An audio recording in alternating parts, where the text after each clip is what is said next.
Love by the villain লেখিকা লিজামণি পর্ব 11।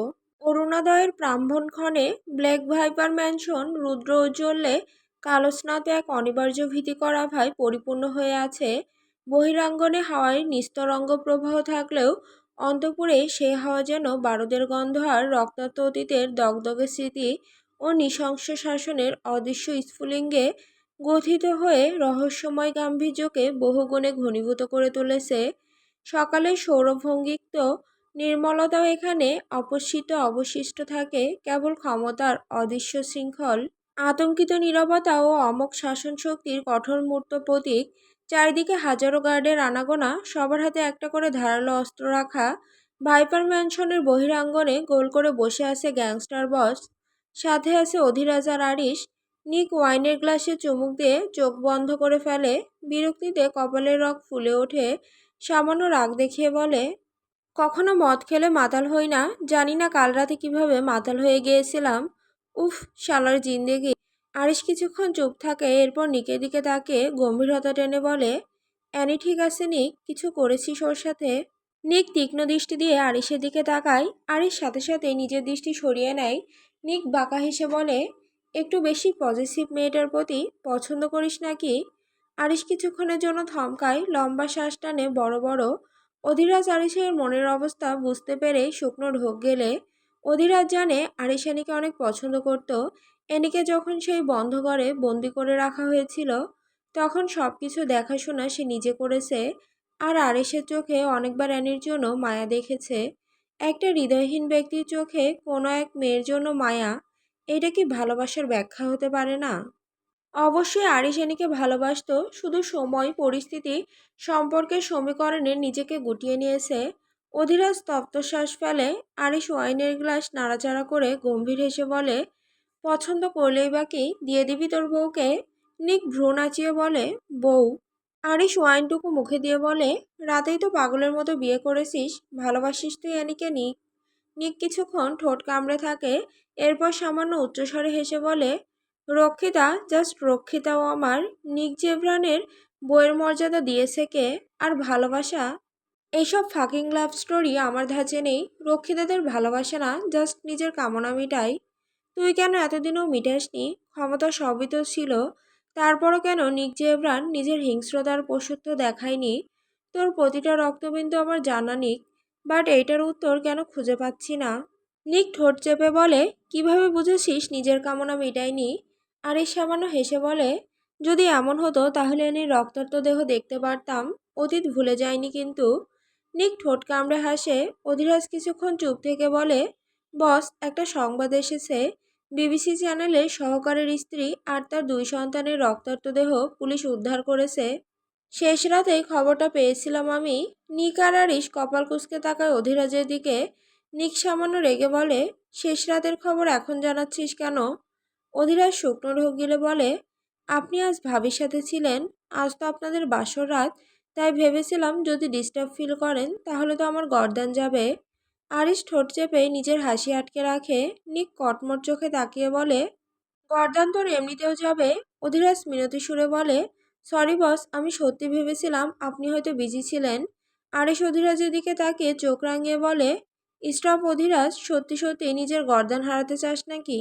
অধিরাজ চুপ হয়ে যায়। আরিশ নিকের দিকে তাকিয়ে সন্দেহ দৃষ্টি রেখে বলে, তুই মেরেছিস? না, আমি ভয় দেখিয়েছি, বাট মারার ইচ্ছে ছিল না। তাহলে কি কোনোভাবে? আরিশ আর নিক একজন আরেকজনের চোখে দৃষ্টি মেলায়। নিক বিরক্তি নিয়ে বলে, আরে না, সে কিভাবে যাবে? ওকে তো বাইরে দরজা বন্ধ করে রেখে এসেছি আমি।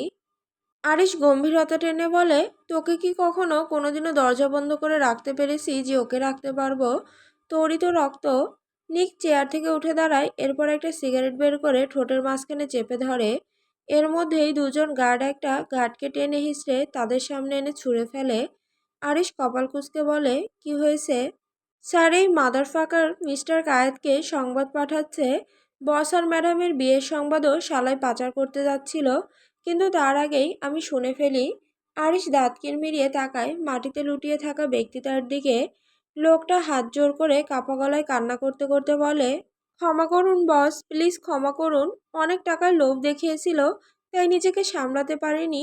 বলেছে খবর পাঠালে দ্বিগুণ টাকা দিবে, তাই সামান্য কিছু সংবাদ পাঠাচ্ছিলাম। ক্ষমা করুন বস। নিক নিজের সিগারেটটা হাতের আঙুলে ঘোরাতে থাকে। এরপর ধীর পায়ে এগিয়ে এসে ঠিক আগের জায়গায় বসে পড়ে। ধূসর চোখের মণিগুলো রাগে দাও দাও করে জ্বলে ওঠে। দাঁত কটমট করে ঘাড় কাত করে তাকায় লুটিয়ে পড়া গার্ডের দিকে। সামান্য ঠান্ডা গলায় বলে, আমার লবণ খেয়ে আমার সাথে বেইমানি, শুয়োরের বাচ্চা। লোকটা ভয়ে কাঁপছে। নিক জ্বলন্ত সিগারেটটা হাতের আঙুলে ঘোরাতে ঘোরাতে বলে, একজন বেইমানের জন্য নিক জেব্রান ঠিক কতটা হিংস্র হয়ে ওঠে ধারণা নেই তোদের। জানিস না আমি কেমন? জানের মায়া ছিল না আমার, খেয়ে আমার সাথে বিশ্বাসঘাতকতা, কুত্তার বাচ্চা। নিক আচমকা জ্বলন্ত সিগারেটটা লোকটার কণ্ঠনালীতে চেপে ধরে। লোকটা জ্বলন্ত সিগারেটের যন্ত্রণা সহ্য করতে না পেরে চেঁচিয়ে ওঠে, ক্ষমা করুন স্যার, জীবনের এই ভুল করব না, প্লিজ ছেড়ে দিন। নিক দাঁতে দাঁত পিষে মুখের কাঠিন্যতা ধীর করে বলে, ক্ষমা নামক কোনো শব্দ আমার কাছে নেই। বিশ্বাসঘাতকদের জন্য তো কোনোদিনও নেই। যেখানে নিজের জন্মদাত্রী মাকে ছাড় দেয়নি সেখানে তুই কে? শুয়োরের বাচ্চা, আমার খেয়ে আমার পিঠে ছুরি মারিস? নিক সিগারেটটা দিয়ে লোকটার কণ্ঠনালীর প্রতিটা অংশ জ্বালিয়ে দিতে থাকে। লোকটা যন্ত্রণায় গলাকাটা মুরগির মতো ছটফট করছে। আরিশ একটা চাপাতি নিয়ে আসে, এরপর নিকের হাতে তুলে দেয়। নিক চাপাতি হাতে নিয়ে লোকটার হাতের তালুর ভেতরে ঢুকিয়ে দেয়। লোকটা আকাশের দিকে তাকিয়ে একটা গগনবিদারী চিৎকার দিয়ে ওঠে। লোকটা হাঁপাচ্ছে, মুক্তি চাচ্ছে, কিন্তু নিক লোকটার কান্নারত আতঙ্কিত মুখটার দিকে তাকিয়ে পৈশাসিক হাসি হাসতে থাকে। তার হাসির কোনো শব্দ ছিল না, চোখের তীক্ষ্ণতা নিয়ে লোকটার মুখের দিকে তাকিয়ে আছে। আর এক হাত দিয়ে লোকটার হাতের তালুর ওপরে একের পর এক ছিদ্র করে যাচ্ছে। লোকটার আর্তনাদে পুরো ম্যানশন স্তব্ধ হয়ে আছে। বাকি গার্ডগুলো নিজেকে গুটিয়ে নিয়ে টান টান হয়ে দাঁড়িয়ে আছে। লোকটার চিৎকার চারপাশের প্রতিটি দেওয়াল জানান দিচ্ছিল এখানে নিকৃষ্টভাবে কারোর খুন হচ্ছে। অ্যানির চোখের পাতা ধীরে ধীরে হালকা হয়ে আসতে থাকে। প্রতিটা জানালার কাজ খুলে রাখা, বাতাসে সে তার লম্বা চুলগুলো মুখে এসে পড়ছে। হঠাৎ এক বিকট কান্নার শব্দে অ্যানি ভয়ে লাফিয়ে ওঠে। কপাল দিয়ে ঘাম ঝরছে। অ্যানি ভয়ে ভয়ে চারপাশে তাকায়। কখনো এই জানালাগুলো খোলা থাকে না, তাহলে আজ কেন খোলা? নিকের কথা মাথায় আসতেই অ্যানি বেসনার দিকে তাকায়। পুরো শরীর ঘৃণায় ঘিন ঘিন করে ওঠে। এই নরপশুর সাথে রাত কাটিয়েছে ভাবতেই যেন বমি চলে আসছে। অ্যানি নিজের পড়ে যাওয়া ডান পাটা আলতো করে নাড়াচাড়া করে উঠে বসে। শরীরের ক্ষত অনেকটা কমছে, পায়ের ক্ষতটা অনেকটা গভীর, তাই এখনো ব্যথা অনুভব হয়। অ্যানি ফ্রেশ হওয়ার জন্য বিছানা থেকে নামতে যাবে, আবারও সেই বুক ফাটা চিৎকার। অ্যানি জমে যায় সেখানেই। একটা চিৎকারে থেমে থাকে না, পরপর অনেকগুলো চিৎকারে অ্যানির ভেতরটা কেঁপে ওঠে। ভয়ে শিউরে ওঠে পুরো শরীর। অ্যানি আচমকা পিছনে বেলকনির দিকে তাকায়। বড় বড় নিঃশ্বাস ছেড়ে এক পায়ের ওপর ওজন দিয়ে উঠে দাঁড়ায়। এরপর দেয়াল ঘেঁষে সামনে এগিয়ে যেতে থাকে। ডান পায়ে সামান্য টান অনুভব করতেই ব্যথায় নাক মুখ কুঁচকে ফেলে। অনেক কষ্ট করে বেলকনি পর্যন্ত যায়। চিৎকারের আওয়াজ খুঁজতে খুঁজতে চোখ যায় বাগান কেন্দ্রে। বহিরাঙ্গনের পরিস্থিতি পরিবেশ দেখে অ্যানি সাথে সাথে নিজের মুখ চেপে ধরে। পর্দার আড়ালে নিজেকে সরিয়ে নেয়। নিক একটা কুড়াল দিয়ে লোকটার পেট ছিন্ন বিচ্ছিন্ন করে ফেলে। ধারালো লম্বা ছুরি দিয়ে মাথাটাকে ঘাড় থেকে আলাদা করে ফেলে। ছুরির আঘাতে মাথাটা গিয়ে ছিটকে পড়ে অনেক দূরে। দূরে যাওয়ার আগেই অধিরাজ ধরে নিয়ে আসে। লোকটার রক্তে ভেসে যায় পুরো জায়গা। আরিশ নির্বিকারভাবে তাকিয়ে আছে, তার দুই ঠোঁটে সিগারেট রাখা। অধিরাজকে বাঁকা হেসে শুধু দেখে যাচ্ছে। নিক নিজের পৈশাসিক খেলায় মত্ত। অ্যানি শুধু তাকিয়ে দেখছে প্রতিটি মানুষকে। সবার চোখে মুখে কেমন বর্বরতা, কেমন হিংস্র চোখ দিয়ে তাকিয়ে আছে রক্তাক্ত দেহটার দিকে। অ্যানি ঘৃণায় থুতু ছুঁড়ে মারে। মাথাটা হুট করে ঘুরে আসে। অ্যানি মাথায় হাত দিয়ে চোখ বন্ধ করে ফেলে। আর কোনো দৃশ্য দেখতে পারেনি। ভয়ে নিজেকে সরিয়ে নিয়ে আসে। আর কিছুক্ষণ দেখলে সেখানে জ্ঞান হারিয়ে ফেলবে। অ্যানি এক পায়ের উপর শক্তি প্রয়োগ করে কোনো রকম একই জায়গায় এসে বসে। আতঙ্কে তার পুরো শরীর এখনো কাঁপছে। বিছানায় বসে নিজেকে নিজে ভালোভাবে চেপে ধরে। আত্মা শুকিয়ে আসতে ধীরে ধীরে। এত ভয়ানক দৃশ্য দেখে কি আদৌ নিজেকে ঠিক রাখা যায়? অ্যানি ভেতরে ভেতরে ভয় আতঙ্কে ভেঙে যাচ্ছে। এই পশুটা এখন থেকে তার সাথে থাকবে। ভাবতেই শিউরে উঠছে তার শরীর। দেহের প্রতিটি লোম পর্যন্ত সজাগ হয়ে উঠেছে। অ্যানি কান্না করে ওঠে। বিয়ের কথা মাথায় আসতে থাকে ধীরে ধীরে। নিজের চুলগুলোকে খামচে ধরে বসে আছে। হুট করেই দরজা খোলার শব্দে মাথা তুলে তাকায়। চোখের সামনে রাগান্বিত নিককে দেখতে পেয়ে অ্যানির জীবন বেরিয়ে আসার অবস্থা। একটু আগের ঘটনা মাথায় চাপ দিতে থাকে। তার কাছে নিককে কোনো মানুষ নয়, এক নরখাদক মনে হচ্ছে, যারা মানুষদের মেরে রক্তপান করে, মাংস ছিঁড়ে খায়। অ্যানি কিছুটা পিছিয়ে যায়। নিক রুমের ভেতরে এসে শরীরের শার্টটা খুলে ফেলে। অ্যানি শুকনো ঢোক গিলে জড়সড় হয়ে বসে। শরীর অসম্ভবভাবে কাঁপছে। নিক কালো শার্টটা খুলে ধীরে ধীরে অ্যানির কাছে এসে, অ্যানি এখন মাথা নিচু করে আছে। নিক আচমকা অ্যানির দিকে ঝুঁকে পড়ে। অ্যানি চোখ মুখ বন্ধ করে অন্য পাশে মাথা ঘুরিয়ে নেয়। নিক কপাল কুঁচকে তাকায় অ্যানির দিকে। অ্যানির গলায় নিকের ঠোঁটের স্পর্শ লাগে। অ্যানি ঘৃণায় ছটফট করে ওঠে। আচমকা অ্যানির চিবুক টেনে ধরে নিজের মুখোমুখি নিয়ে আসে। অ্যানি এখনো চোখ বন্ধ করে আছে। গালে ব্যথা পেতেই চোখ দিয়ে পানি গড়িয়ে পড়ে। নিক সামান্য কটমট করে বলে, কার অনুমতি নিয়ে বেলকনিতে গিয়েছিলে? নিকের এমন প্রশ্নে নিয়ে আচমকা চোখ খুলে তাকায়। কাঁপতে থাকা শরীর কিছুটা স্থির হয়। কাপা ভেজা চোখে তাকায় নিকের ধূসর বাদামি চোখ দুটির দিকে। অ্যানি নীল চোখে তাকাতেই নিক নিজের চোখ সরিয়ে নেয়। নিজের ওপর নিজেই রেগে যায়। অ্যানি ব্যথায় মৃদু কান্না করে বলে, ছাড়ুন, ব্যথা পাচ্ছি খুব। নিক আরও শক্ত করে চেপে ধরে বলে, আদর করার জন্য তো ধরিনি, ব্যথা যাতে পাওয়া যায় সেভাবেই ধরেছি। আগে বল, বারান্দায় কেন গিয়েছিলি? আপনারা এভাবে কেন মারছিলেন লোকটাকে? মায়া লাগেনি কাউকে এভাবে মারতে? এতটা নিষ্ঠুর কেন? নিক ভ্রু নাচিয়ে তাকায় অ্যানির দিকে, তবে চোখে চোখ রাখে না। অ্যানির মুখের দিকে তাকিয়ে ধমক দিয়ে বলে, চোখ বন্ধ কর। অ্যানি বোকার মতো তাকিয়ে থাকে নিকের দিকে। অ্যানিকে তাকিয়ে থাকতে দেখে নিক গাল আরও শক্তভাবে চেপে ধরে বলে, শুনতে পাসনি আমার কথা? চোখ বন্ধ করতে বলেছি আমি তোকে।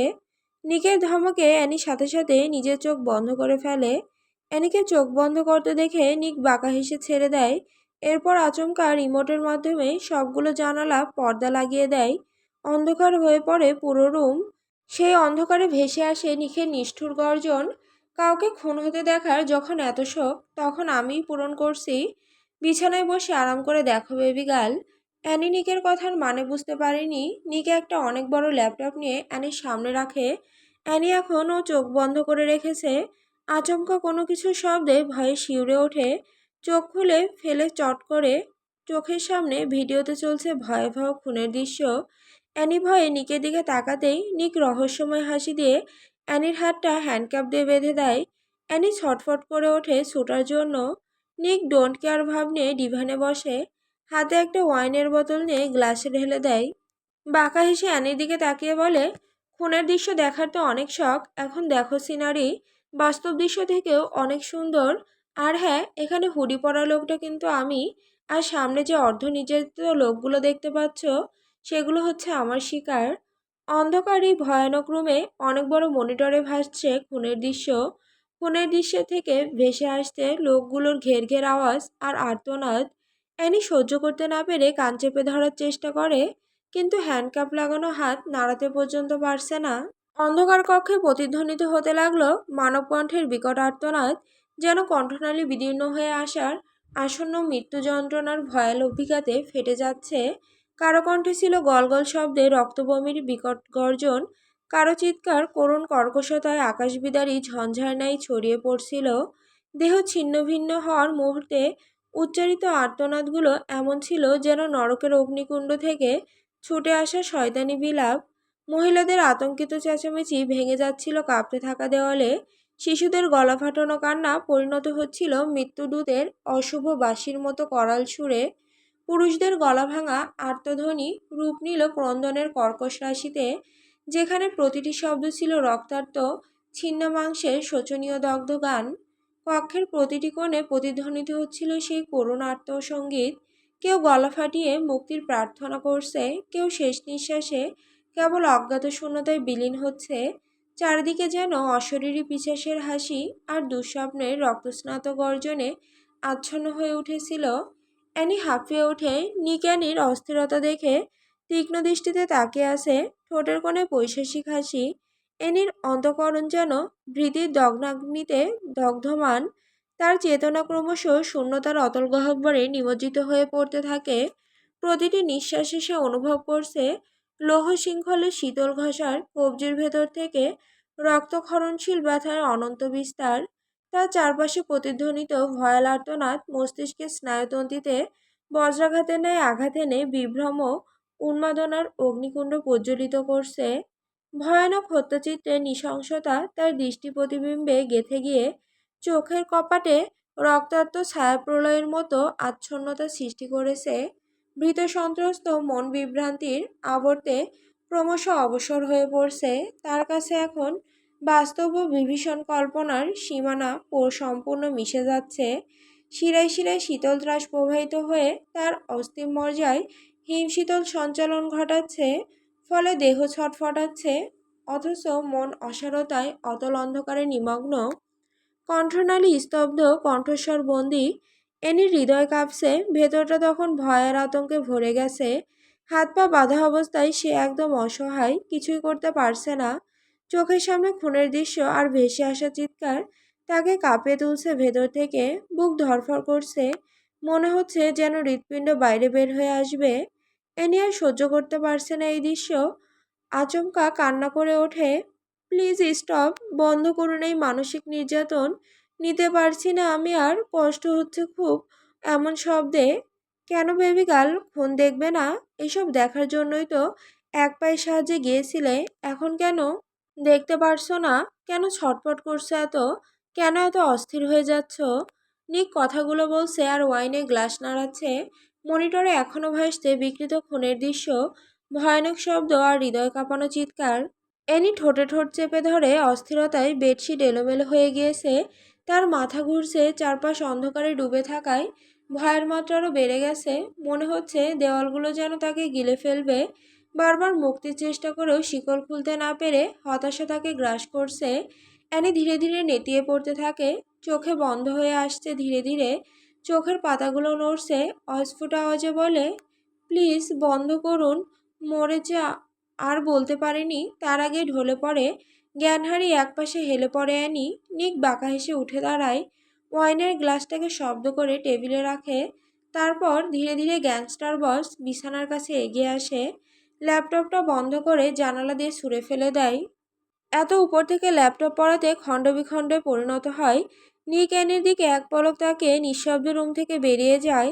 অন্ধকার রুম, অচেতন অবস্থা, ঘামার্ত মুখ, চুলগুলো মুখের উপর এসে পড়ে আছে। কিন্তু নিক জেব্রানের মন গলাতে পারেনি। এমন করুণ পরিণতি করে নিষ্ঠুরতার সাথে বেরিয়ে গিয়েছে। তাদের সম্পর্কের ভবিষ্যৎ কি? ভালোবাসা কি আদৌ সম্ভব? পেইন্টিং রুমের অন্তস্থ নীরব প্রাঙ্গণে এক কিশোরী রমণী নিস্তব্ধ বসতিতে সৃজনের মগ্নতায় নিমগ্ন।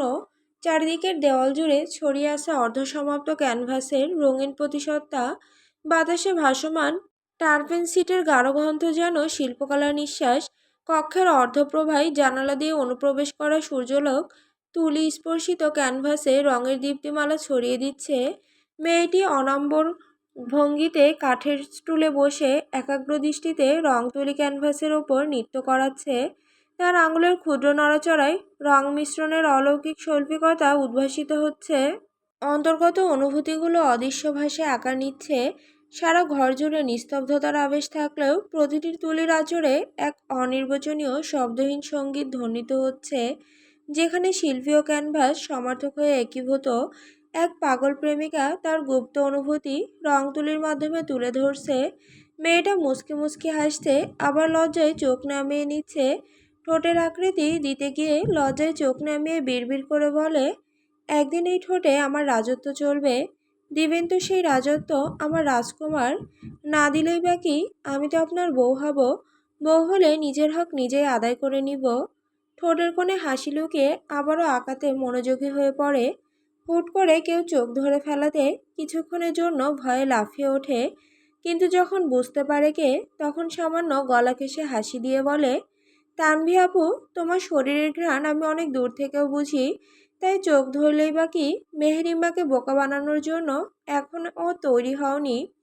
মেহেরের কথায় মেয়েটা শব্দ করে হেসে ওঠে, চোখ ছেড়ে দিয়ে সামনে তাকিয়ে মুচকি হাসি দিয়ে বলে, তাহলে মেহেরিমা মেহের, পড়া বাদ দিয়ে কী করছেন আপনি? কার ছবি আর্ট করছেন? মেহের লজ্জায় চারদিকে তাকায়, কিছুটা হাঁসফাঁস করে বিড়বিড় করে বলে, নিক ভাইয়া, উনি ছাড়া আর কে হবে আপু? তানভি সামান্য হেসে মেহেরকে জড়িয়ে ধরে বলে, সেটা তো আমি প্রথম দেখাতেই বুঝেছি এটা যে নিক স্যারের ছবি, বাট তোমাকে একটু বাজালাম আর কি। বাই দ্য ওয়ে, স্যারের সাথে কথা হয়েছে আর? মেহের মুখ কালো করে দুই পাশে মাথা নাড়ায়, এরপর ছবিটার দিকে তাকিয়ে বলে, অনেক দিন ধরে কথা হয় না আপু, জানো খুব দেখতে ইচ্ছা করছে, কিন্তু আমার তো বাইরে বের হওয়া নিষিদ্ধ। আরিশ ভাইয়া, নিক ভাইয়া, দাদামশাই সবাই না করে দিয়েছে। জানোই তো শত্রুরা কিভাবে ছড়িয়ে আছে চারপাশে। ফোন দিয়ে খোঁজ নিয়ে নে। কিভাবে নিব? কেন, স্যারের নাম্বার নেই? আছে তো। তাহলে আর কি? মেহের মুচকি হেসে বলে, লজ্জা লাগে তো? মেহেরের লজ্জা দেখে তানভি উচ্চস্বরে হেসে ওঠে, নিজের হাসি সামান্য থামিয়ে বলে, লজ্জা পেলে আর প্রেমে পড়েছিস কেন? আর কেনই বা প্রতিনিয়ত স্বপ্নের পাগলামো করিস? কিছু হবে না, তুই এখন ফোন দে। মেহের ভয়ে বলে, না আপু, এখন দিতে পারবো না। যদি ভাইয়া কাজে থাকে তাহলে খুব রেগে যাবে। তোর ফোন দেখলে রাগ করতেই পারবে না, কারণ তুই ওনার ভবিষ্যৎ অর্ধাঙ্গিনী। মেহের লজ্জায় আরও হাঁসফাঁস করে ওঠে। তানভীর জোর জবরদস্তি থেকে মেহের বাধ্য হয়ে নিকের নাম্বারে ফোন দেয়। মেহের ভয়ে বারবার তাকাচ্ছে মোবাইলের দিকে। তানভীর চোখ দিয়ে আশ্বস্ত করে, বারবার ফোন দেওয়ার পরও যখন রিসিভ হচ্ছে না, তখন মেহের ঠোঁট উল্টে তানভীর দিকে তাকায়। তানভীর হতাশ হয়ে বলে, কাকে ভালোবাসিস মেহের? এতক্ষণ ফোন দেওয়ার পরও তোর ফোনটা ধরলো না। তানভি কথাটা শেষ করার সাথে সাথেই উচ্চ আওয়াজে ফোনের রিংটোন বেজে ওঠে। মেহের সামান্য কেঁপে ওঠে রিংটোনে। তানভি চোখ দিয়ে ইশারা করে। মেহের ফোনের দিকে তাকিয়ে খুশিতে আত্মহারা হয়ে ওঠে। আচমকা তানভীর গলা জড়িয়ে ধরে চেঁচিয়ে ওঠে, আপু, নিক ভাইয়া ফোন দিয়েছে। তানভি অবাক হয়ে চোখ বড় বড় করে ফেলে। মেহেরকে ছাড়িয়ে চোখ দিয়ে ইশারা করে বলে, দ্রুত রিসিভ কর। ভয় করছে আপু। মেহের মেহের শুকনো ঢোক গিলে রিসিভ করে। আসসালামু আলাইকুম ভাইয়া, কেমন আছেন? বল, কেন ফোন দিয়েছিস? নিকের গম্ভীর স্বরই যথেষ্ট মেহেরের ভেতর কাঁপিয়ে তোলার জন্য। মেহের লাজুক শ্বাস ফেলে বলে, খেয়েছেন ভাইয়া? না, এখনো খাওয়া হয়নি। কেন খাননি এখনো? কত বেলা হয়েছে, খেয়াল আছে আপনার? তুই খেয়েছিস? হুম। কেন? আপনি কেন খাননি? আমি আর তুই এক। এক হলে সমস্যা কোথায়? এখন অর্ধেক, ভবিষ্যতে না হয় এক হয়ে যাব। খাবার খেয়ে নে, এতক্ষণ অভুক্ত খেলে শরীর খারাপ করবে। খাবো। আপনি কবে আসবেন এখানে? দাদামশাই আপনাকে দেখতে চাচ্ছে। আসবো। কবে আসবেন বলুন না। আসবো কোনো একদিন, পরে কথা বলছি, নিজের খেয়াল রাখিস। রাখছি এখন। মেহের আর কিছু বলতে পারেনি। ওই পাশ থেকে ফোন কাটার শব্দে মুচকি হাসে। মেহের কথা শেষ করার সাথে সাথেই তানভি ওর দুষ্টু বাক্যে ভেসে আসে, পরে কথা বলছি, নিজের খেয়াল রাখিস। ও মাই গড, মেহেরিমা মেহের, পুরো আফ্রিকাকে কাঁপিয়ে তোলে যে নিক জেভরান, সে তোর সাথে এতটা নমনীয়ভাবে কথা বলে। Interesting baby. মেহের মুচকি হেসে ছবিটার দিকে তাকায়। তানভি সিরিয়াস হয়ে বলে, কিন্তু মেহের। আপু। পারবি নিক স্যারের বউ হতে? পূর্ণতা পাবে তোর ভালোবাসা। উনি তো মেয়েদের সহ্য করতে পারে না। মেহের মুচকি হেসে বলে, বউ হওয়ার জন্য তো বেঁচে আছি আপু। যদি জীবনে কিছু পাওয়ার থাকে তাহলে আমি নিককেই চাইব। হোক সে হৃদয়হীন, তাতে কি, ভালোবাসি আমি তাকে। উনি মেয়েদের সহ্য করতে পারে না, কিন্তু আমাকে তো করতে পারে আপু। যখন উনি রক্তাক্ত হয়ে পড়ে থাকতেন তখন আমি সেবা করতাম। জ্বরে অচেতন হয়ে জ্ঞান হারিয়ে পড়ে থাকতেন, আমি পুরো রাত জেগে জলপট্টি দিতাম।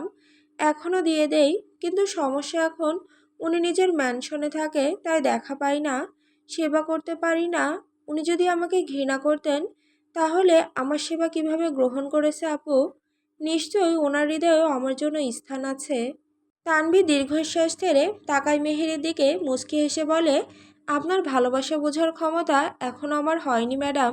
তাই এখন আপাতত পড়তে বসুন। আজ অনেকটা দেরি হয়ে গেছে আমার আসতে।